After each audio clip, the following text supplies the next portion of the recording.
Most college students don't ask themselves why they're taking their intro courses. And that's a big mistake.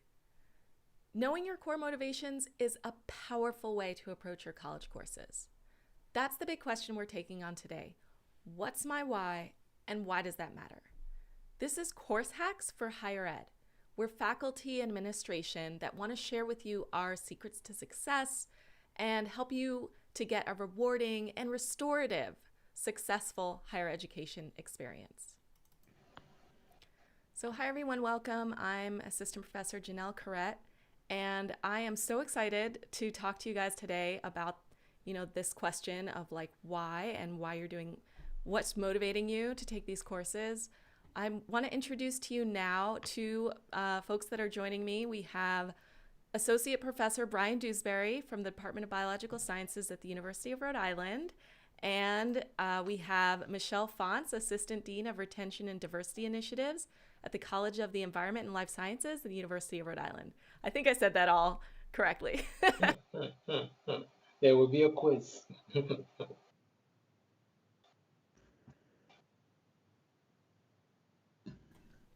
I may have been muted that whole time. So a little bit of growing pains here. So I'll just introduce you guys again.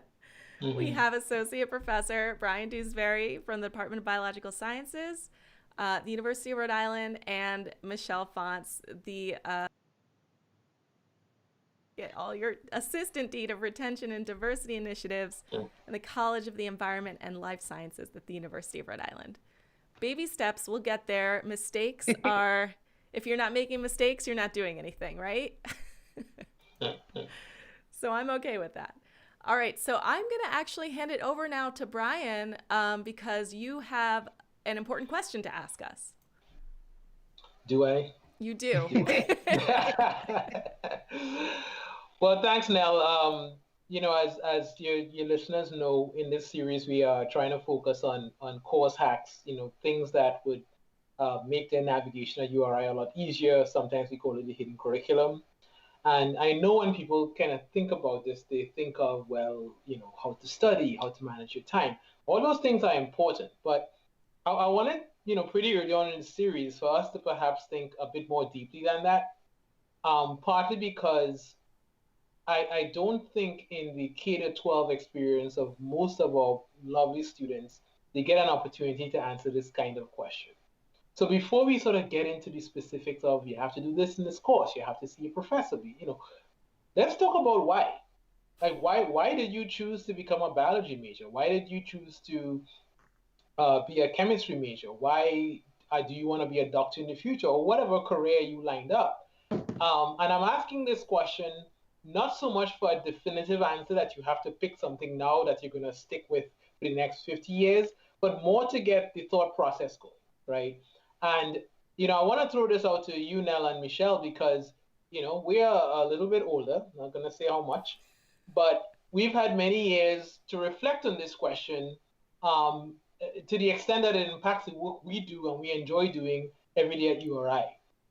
So I want to ask you all to kind of comment on that, and I'll close up. Nell, do you want to start? I'll say that you gave us this prompt a week ago, maybe even two at this point, and I mean, it hit me. It was like a wave of, deep reflection that I had to do. And not that I had never asked myself that question before, but I think you're right. There are layers to it, and it can change over time. And so for me, it was almost like this journey of seeing how my why had changed since I decided to go to college, since I decided to major in biology. Then, and on through every step of my journey to now being a scholar in biology, right? Why do I keep doing this? Why do I teach? So there's a lot of different layers to this question. That's why I thought it was really exciting, because for me, it was very motivating and inspiring.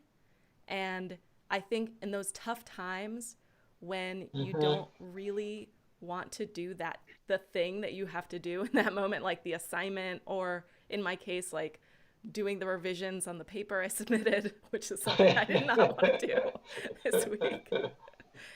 Knowing your why, or at least for me, knowing why I was doing it, for me, in Hmm. terms of my research, there's one answer, and then in terms of my teaching, there's another. Right. Right. And that helped me to focus me and just get me through those dips in motivation. Right. Right. Yeah. Yeah. I mean that the motivation piece matters, right? And I don't I don't care how good you are at studying or memorizing things as a student. If you are not in that room motivated for some bigger purpose, then what you're doing in the classroom will just feel very ordinary. And honestly, I'm putting part of that on us as professors, right? To find that motivation and bring it out. So yeah, and now your point is well taken. Michelle, any thoughts? Yeah, so thinking about my why was really interesting because I again, I love the reflection of it. And I think it's a very different for students. So let me, before I respond to, I wanted to mention that I talked to a couple of students that Brian asked that question in the beginning of their journey. And, it was what was really cool about it is their reflection on it was no one's asked me that. And that was a little bit, that was kind of eye opening for me because they hadn't been on their journey of a professor or a teacher in their experience, just saying, why do you want to do that? So I just want us to pause on that because a lot of times I think for a student and even for myself, not being asked that question, it's a little jarring when you get it asked, and it's hard to answer. I think for some people, I do think for me, when I think about my why, it connects to almost everything I do in my life. And I always knew when I was younger that I wanted to connect with people and help uplift and motivate, whatever that was going to mean. I found that I had some real powerful people in my life that did it for me, and I always wanted to do it for others. So that kind of has been my journey, and it's bigger than the why do I do this job. Mm-hmm. It's why do I function in the world the way that I do? And it always comes back to that, right? The fuel and motivation I get is from really seeing the growth of students and being able to connect with them and figure out what it is, what's the challenge, and let's overcome it. And I've been able to do that in most of the roles that I've had in the work that I've done. So I'm very proud of the fact that I'm an assistant dean in the College of the Environment and Life Sciences, but I'm also really proud of the fact that everywhere I have landed myself professionally and even in most cases personally, that is what fuels my soul. And my why for the work that I do really comes from the connection and uplifting and motivating that I've gotten, or at times didn't and knew I needed it and want to give it to others. So that's my why. Nice. Yeah, and I guess what I kind of like about what you said, Michelle, is transitioning through different roles, but yet the why is unaffected by that, right? So what the role is and what the job is and what the title is secondary to what the bigger question of the why is. And I think, I had a similar journey, and I really love sharing this story with students because, one of the things I do as a faculty member is advise students, and so does Nell, and so do you, Michelle. And I'm sure all of us have gotten the question, how do I know what I want to be?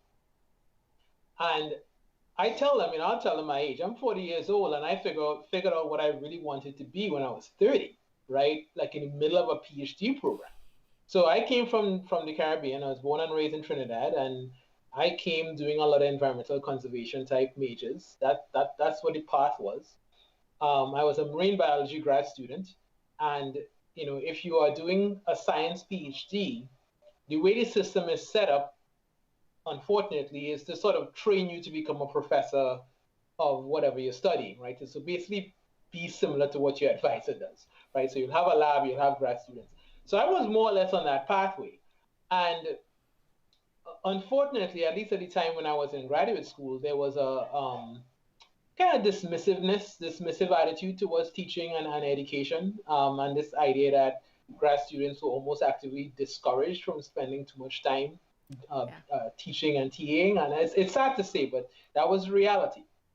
But I'll tell you both, right? I was able to avoid, like I was advised to avoid, so I was able to avoid classroom for my master's. But then when I got to the PhD level, I had to TA because it was a requirement. And I will tell you both, when I walked into that classroom, everything changed. And I feel really humbled and privileged to say that to you because I know not everyone in life gets an opportunity to experience something that transforms them in a way that did me. I love marine biology. I did over 5,000 dives in Florida. I had a great time. But when you start asking the question about what I'm going to get up and do for the next 40 years of my life and be so motivated every single morning, there was absolutely no comparison. And that was important because remember, this is a culture that sort of denigrates teaching as not a really scholarly activity. But once you have that why, it doesn't really matter what the others say, right? So once I started talking to students, this is as a grad student, right? And they started telling me their stories about being first generation American or first generation college students. You start realizing that what they are looking for out of the classroom is not 20 chapters. It's assistance in their own exploration, right? Mm. It's the voice of experience of people who try to answer that question about their why. So that more than anything else I've experienced, any professional development workshop or anything else, that more than anything is what has informed my teaching to this day. Like listening to the voice of the students and trying to hear what is it that they really want from you. And I can think of no better way to describe my why. I'll close with a quote from my inspirational speaker, who's one of my favorites. I think his name is Michael Wood Jr.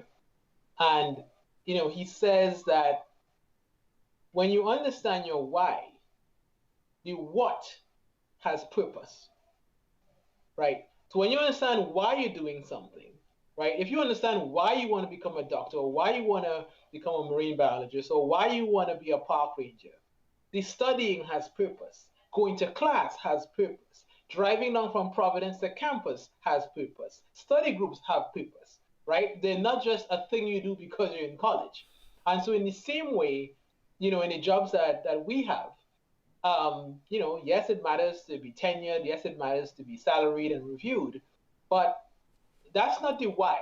That's a systemic metric that's put in place. And so you're not doing the job to get those accolades. You're doing the job because you're seeing the bigger purpose of helping people find their own. And if teaching is not about finding purpose, I don't know what else it could be, right? So I would like, I really enjoy this conversation, and I hope that what students take away from it is to don't be shy about asking yourself your why. And if your why changes over time, whether it's your time at URI or after, that's okay, right? It's better to spend your life in service of the fulfillment of a why than just following a path that was just laid before you and somebody else told you was lucrative. Um, but yeah, it's a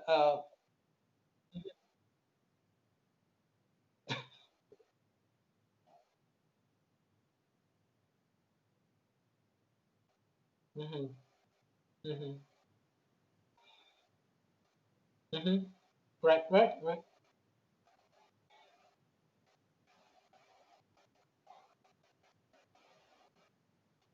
right.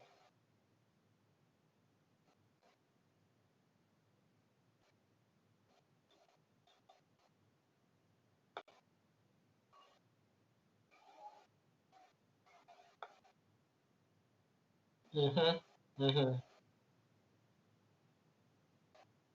mm-hmm, mm-hmm. Right. Would you like a receipt?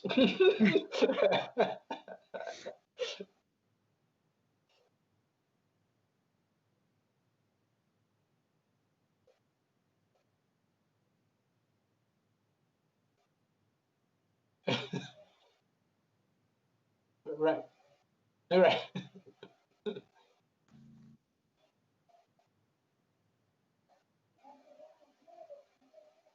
Hmm.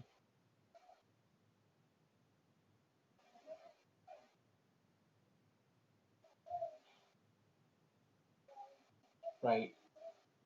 But now, if I may add real quick to your point about bigger picture, let us also not shy away from the fact that your why and your bigger picture is tied. There's no way for it not to be tied to who you are as a person, right? So you bring all of your experiences to that why question. as a first generation college student, I bring that, right? As the son of a pastor, I bring that, right? So I bring all of those influences to what I do every day. I don't make a separation. So I'm sure both of you could kind of speak to experiences you've had in your own life that form your why.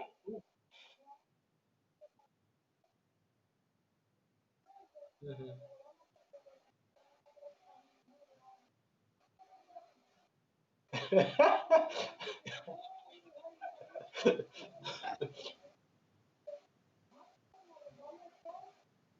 Mhm. Mhm.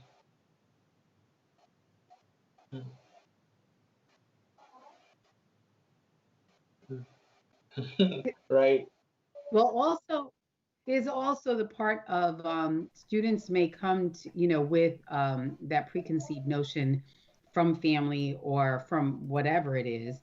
I want to be a doctor, and then get to a point, and and their why is because they want to give back, and there was a parent that was sick, and they want to do something for that parent, and give back in that way. And then the reality hits when they get here that they are not ready to go that path, right? Yeah. For whatever the reason. And that can really bring someone down because their why has now kind of been stuffed down. Like this, and I always try to encourage your why can change depending on your circumstances, right? So let's reevaluate. If this isn't the time, maybe it's in the future. Mhm. What can we do now to take those steps to make it so that you can take that step? Where there are other things that are around that why, that maybe for some reason this straight path that you had planned isn't the case. So let's figure out how we go about it in a different way. Yeah, And I that's think a that's great point. really crucial for a lot of our science students from underrepresented communities. I mean, it's great to have like a one straight why, but then maybe it's more like a Venn diagram of different Mhm. values that overlap. And so maybe you go off and do a little bit more in one direction or another, and it's still in your wheelhouse of your values and your motivations, but it's not necessarily like there are those people that have like one purpose and they just know it Right. and they go really far in that.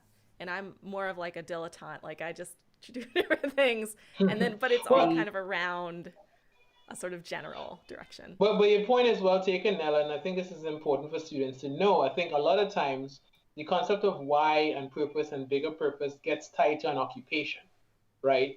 And where I've seen this become problematic, including quite, honestly, my own family, is when that occupation ends someday, which it will. Um, and that why gets taken from you because retirement means you no longer are doing the job. Then you sort of kind of lose that sense of purpose, right? And so be okay with your why not just being the major you have at URI. Your why could also be, the basketball league that you play in, or the community service you do on weekends, or the time you spend with your cousins or your siblings. Like, all those things have great value, and don't let that be subservient to your major, your career goals, and things like that. Yeah, keep Um, it going and then maybe you keep it going. can Hmm. loop it in. You know, that I'm Hmm. always about finding ways to like bring together two different interests. You know, I think that's really Right. powerful. That's a really great point. Well, I'm a little bit conscious of time just because we've been going for a while now, but I just want to say thank you so much. I'm going to watch this back and listen to your monologue, Brian, because I was just Did I inspired. talk too much? No, never. Well, Awesome. it's great, man. I'm happy to. Looking forward to see everybody next week. Yes.